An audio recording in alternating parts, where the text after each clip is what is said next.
Isang saba, si Jesus ay naglakad sa bukirin ng trigo.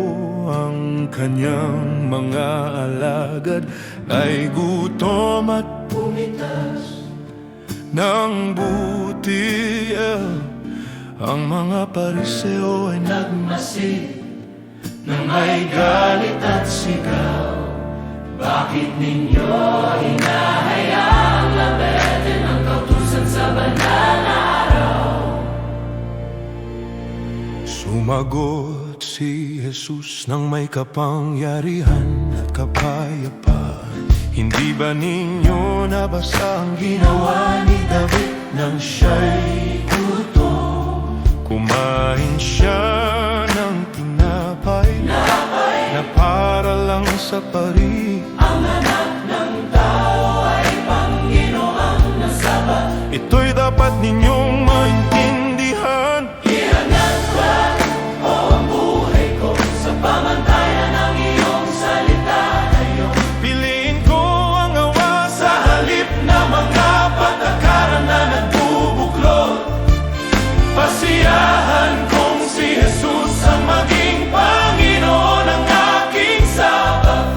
Sumunod sa kanyang tinig, luwalhatin siya sa bawat bahagi.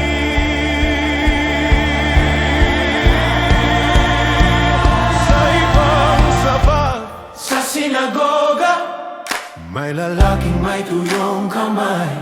Ang mga guro ay naghihintay upang siya'y akusahan, ngunit si Jesus ay tumayo. Iunat mo ang iyong kamay, sabi na, at ang lalaki ay sumunod sa pananampalataya. Ang kanyang kamay ay gumaling ng lubusan. Ang kalawatian ay sumikat.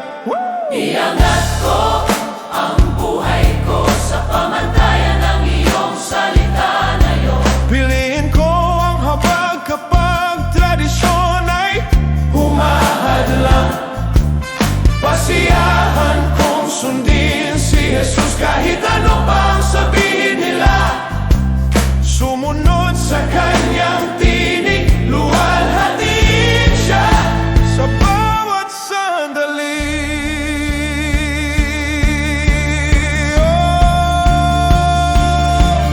Ihangat ko ang buhay ko, ihangat ko ang awa, ihangat ko ang buhay ko, piliin ko ang awa.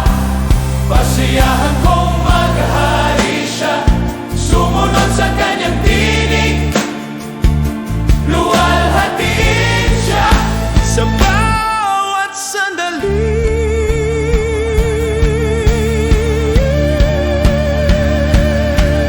Ihangat ko ang buhay ko sa pamantayan ng iyong salita ngayon.